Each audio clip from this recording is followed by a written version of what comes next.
Hey guys, I got a banger for everybody, and boy, do I have a banger. I watched a lot of football this past weekend, and I had a chance to check out the Eternals, and it was everything that I expected to be. After seeing the trailer many times, I knew the Eternals was going to be another banger. I knew it was going to be nothing short but phenomenal. The story was great, the plot was incredible, the characters were well thought of, and there's also two ending credits that was exciting and a lot of shock value too. So I'm not gonna give too many spoilers on the movie in case if anybody hasn't seen it just yet. I'm only going to give a synopsis of who the Eternals are, what their powers are, and what their roles are on the grand scheme of things. So I'm only going to give only just the history of the Eternals. I'm not going to go into too much detail of what happened in the movie. But if anybody hasn't seen the movie, I advise checking it out and giving your own opinions about it too. And message me. Let me know what you guys think, and if you have any questions, just let me know. I've actually had several people giving me questions or asking me questions about who the Eternals are, even when the movie came out. Some people have already saw it and was asking me what was going on.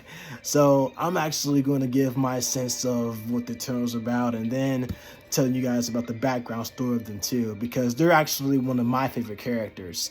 I grew up reading the Eternals as a kid and read the comics and loved the characters too. So the Eternals were written by Jack Kirby and Stan Lee. They're best friends. They used to work together in Marvel Comics, and after that, Jack would eventually leave to go to DC Comics to write the New Gods. Of course, Darkseid is a new god who's the antagonist of Superman and the Justice League. But Jack's written so many incredible stories in Marvel too, especially the Silver Surfer and Galactus. And he and Stan Lee created so many incredible, memorable, and iconic characters that are still thriving even today. And their work is just nothing short but phenomenal. Jack Kirby's art is incredible too, and his art is displayed right in the Eternals, and including the Silver Surfer story too. Like his earlier designs is just incredible. It kind of makes you wish you can go into that particular world and just have that character design there too. But I've always been a fan of Jack's art, and Jack's art is just incredible. And I've had people that actually told me the exact same thing too. They just enamored by his art, and it's just nothing short but incredible. But the Eternals are an older race of beings.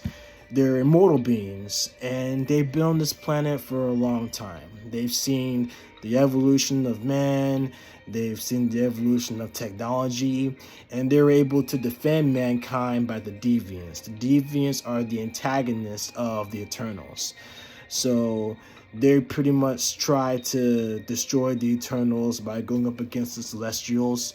And the Celestials' design was actually really great too. The Celestials are also a group of beings, powerful beings, that also siding with the Eternals. And they're also the same size, almost akin to Galactus. Now, the Celestials in the movie was actually turned out really well. And I know that if they can pull off with the Celestials, they can do the exact same thing with Galactus. So whenever Galactus shows up in the Fantastic Four, I know he's going to be a mainstay and one of the next primary villains in the MCU. So whenever he does show up, I'm sure the design is going to be phenomenal. But I have a good feeling that Galactus is going to be the next bad guy next to Thanos and Ultron. So I think he's going to be the next main threat in the MCU. I mean, he's already a main threat in the comics. I mean, Galactus, he's not technically an evil being, but more of a line of a force of nature. So his primary goal is to absorb planets to satiate his hunger so that he can survive. And so that's the thing about that too. So there's always like cosmic roles in the grand scheme of things, like how cosmic beings are able to exist. But going back to the Eternals, each Eternal has different abilities. So we have Icarus, who was played by Richard Madden. He has the power of flight, and he can shoot cosmic beings from his eyes. So Icarus reminds me of Superman in many ways, in the sense that He can fly, and then on top of that, he can shoot laser beams from his eyes. So not heat vision or X-ray vision, it's just cosmic beams, which are very deadly. So it's pretty cool. Athena, played by Angelina Jolie, she can actually form weapons out of her hands from cosmic energy, which is pretty cool. Cersei, played by Gemma Chan, can manipulate inanimate objects, and she can also control inanimate objects at the same time. So she's definitely a big threat. We also have Kingo, who is played by Kumail Nanjiani. He can project cosmic energy from his hands. Sprite, played by Leah McHugh, can project lifelike illusions. So she tells a lot of stories in most of the earlier scenes too by using lifelike animate objects, which is really cool. Awesome power too. We got Fastos, played by Brian Tyree Henry. He's an intelligent designer. He creates weapons and technology at the same time. We got Makari, played by Lauren Ridloff. She has super speed, and she's also deaf too. And I'll get into the details as far as like which internal pretty much plays a role in that one too, and how it kind of like deviates and differentiates from the comics. But Makari is a cool one. We also have Druid, played by Barry Keoghan. He also has mind manipulation. Gilgamesh, played by Don Lee, he has super strength. He's the strongest of all the Eternals. And we have Ajak, played by Salma Hayek, and she has what's called a healing ability. She has a healing factor. She can regenerate and heal at the same time. So all these Eternals have different powers, and they have also different characteristics too. So it was everything that practically packed in within the 2-hour time limit, which was incredible because they did so much within those 2 hours as far as character development goes and story. So it's really great. We got Dane Whitman, actually. He actually becomes the Black Knight. Now, in the MCU, in the movie, Dane and Cersei, they have a relationship. And on top of that, many years ago, Cersei and Icarus had a relationship, and then they broke up. So she ends up dating Dane Whitman, and he's actually will become the Black Knight. Now, in the comics, the Black Knight is actually the nephew of the original Black Knight. The original Black Knight was the antagonist of the Avengers. He was a bad guy. And it wasn't until his nephew, after the original Black Knight was destroyed in the comics, his nephew wanted to carry out the legacy of the Black Knight. So he would don the Black Knight mantle, and he will fight the Avengers until he becomes a good guy eventually and joins the Avengers. As a matter of fact, Dane Whitman is one of the most well-known characters in Marvel anyway, because he would join many factions. Not only was he an Avenger, an ordinary member of the Avengers, but he was also the leader of Heroes for Hire, which of course was founded by Iron Fist and Luke Cage. And then he will also lead the now defunct comic book organization, Malibu Comics, called Ultra Force. Ultra Force was a group of super beings that basically had, some of them were born with ultra powers. So they were actually dubbed the Ultra Force, or they were dubbed Ultras by the media. So the Ultras were able to gain superpowers, and they were similar to mutants and how human beings were born with extra power. So the media would dub them mutants. So it was the same thing with Ultra Force. So Ultra Force was basically it was basically a Marvel comic version of the Avengers. But I'll get into the history of Malibu Comics and Ultra Force for another video. But this is just basically some of the factions that Dane Whitman was already in.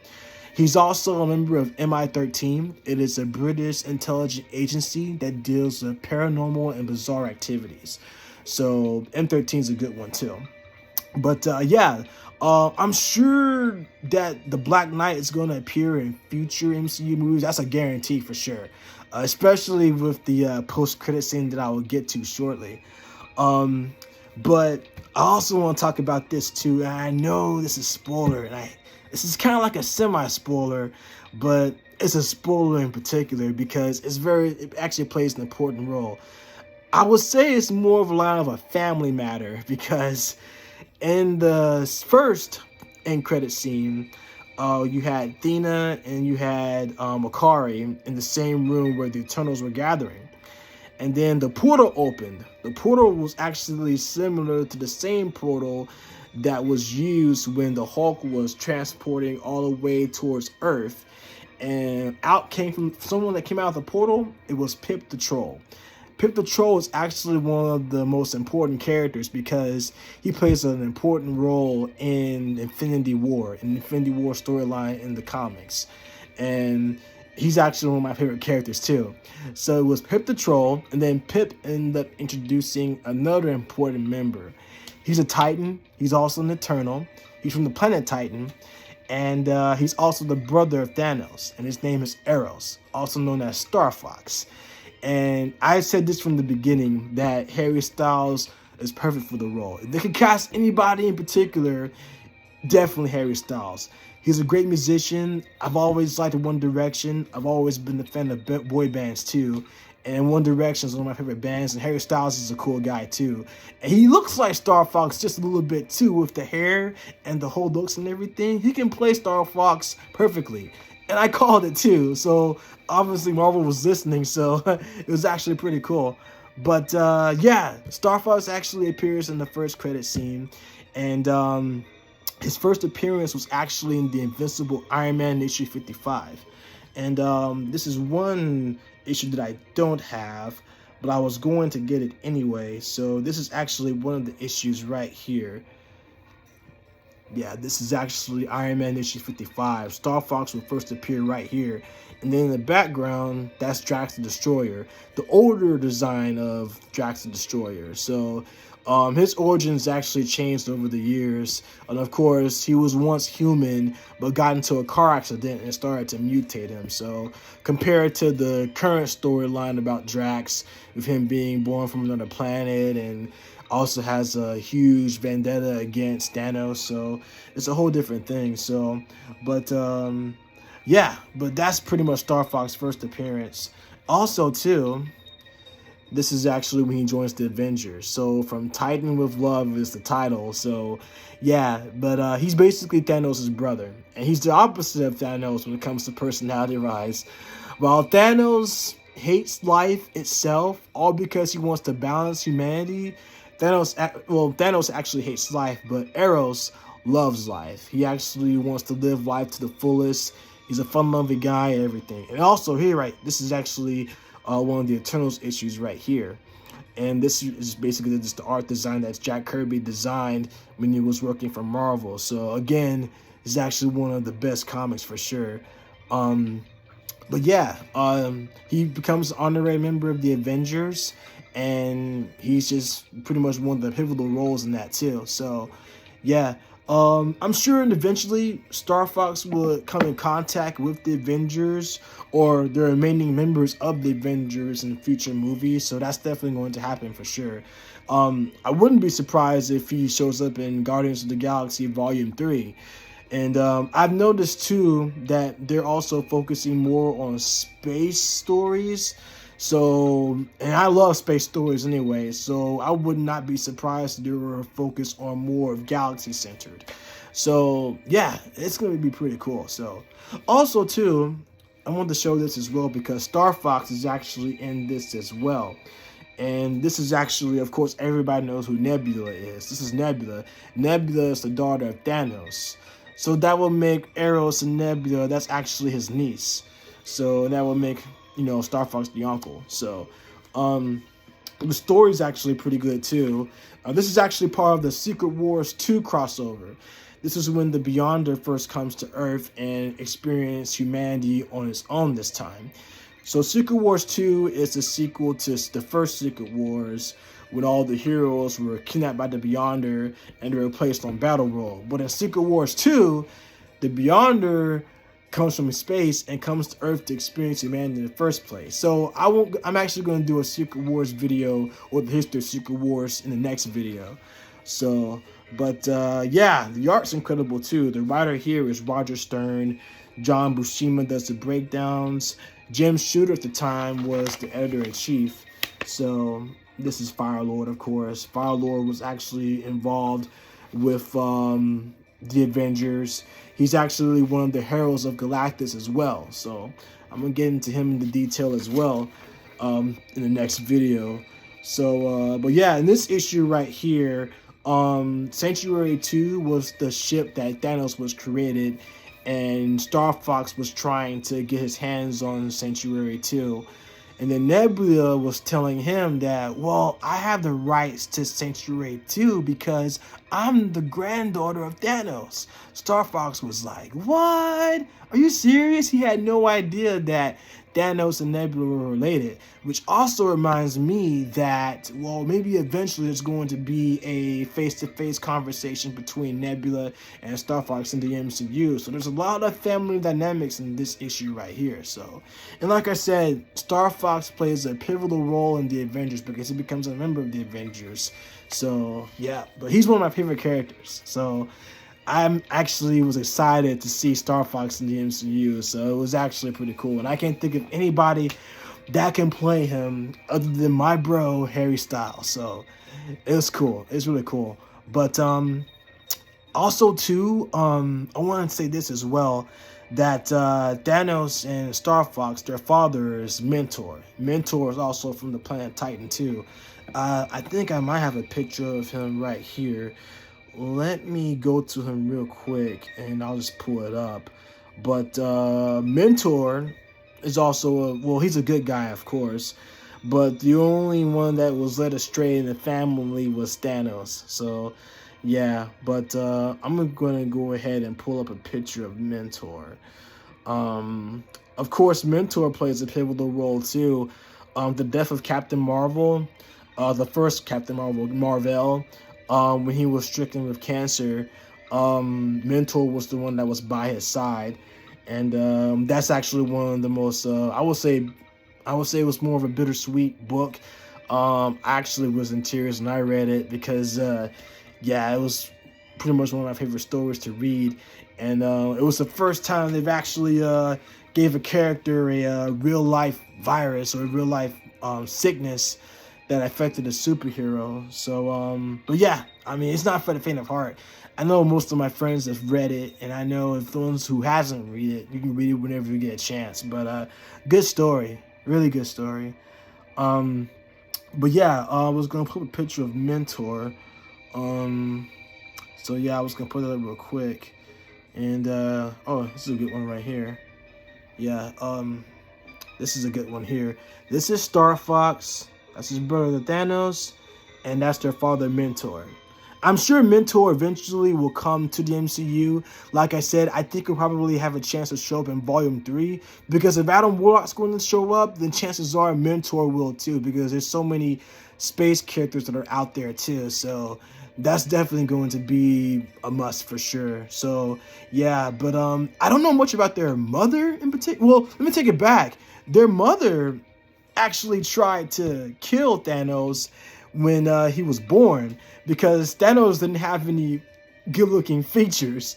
I mean, someone even joked at the fact that Thanos looked like a raisin when he was born. He's like one of those raisins guys from the commercial back in the day, the California raisins, and someone actually joked that he looked just like the California raisins because of his chin, like he has double chin. So it was just so hilarious, you know. But it's sad at the same time, because I think that's probably why Thanos ended up like what he is right now, because his own mom rejected him. So, but family is just, it's just messed up, you know. But I guess it's always good and bad in most families in particular. So, but yeah, if I have to give a rating of the Eternals, it's for sure a 9 out of 10 in my personal booking, for sure. It's one of my favorite movies to see, and like I said, if you guys haven't seen it yet, for those who haven't, just check it out, give your own opinions about it, let me know what you think, and message me, let me know what you think about the movie, and it was great, it's great, and I hope you guys do enjoy it too. But I'm actually really excited for Spider-Man No Way Home. I mean, that's going to be really incredible. I'm looking forward to seeing that, so that's going to be one movie I'm looking forward to seeing, because Spider-Man, my favorite character too. So I'm looking forward to seeing everything Spider-Man. So, but one person even told me online that when the portals first opened, they thought it was going to be another multiverse cataclysmic event, just like it was in Venom 2, Let There Be Carnage. And I thought for a second, well, he thought for a second it was going to be like another multiverse cataclysmic event. But no, it was the appearances of Pip the Troll and Star Fox. So, which going to be pretty much setting up for the sequel of Eternals and, of course, Guardians of the Galaxy Volume 3, which I believe is going to be tying into it too. So, yeah, but Kevin Feige's the man. Disney's awesome. And I'm looking forward to seeing what the Eternals are going to be about in the next few movies too. So, it's going to be good. I love the comics. I'm actually going to get more comics of the Eternals when I go back to the comic store, or I can just check online and buy some issues there, because I know they're rare items and they're really good collectibles too. So I'm looking forward to it. And as I said before, I'm looking forward to the Eternals game too. You know, sign me up. So whenever, if a Insomniac or a Square Enix come up with an idea of an Eternals game, that would be pretty awesome. So if they can do Spider-Man, the Spider-Man franchise, or Miles Morales and Guardians of the Galaxy, Wolverine, I think they're going to end up doing the Eternals game too. Or basically the Avengers, they'll do the Eternal games too. So, yeah. But, yeah, that's it for me this time, guys. Comment below. Let me know what you guys think. Who's your favorite Eternal? Who's your favorite Marvel character? Like, who's your favorite Eternal? Have you guys seen the movie yet? Let me know what you guys think in the comments below. And let me know when you guys enjoyed it. Let me know what your opinions are. Happy to share them. If you guys have any questions, just let me know. And I'll definitely see you guys in the next one. Until then, peace and love, guys.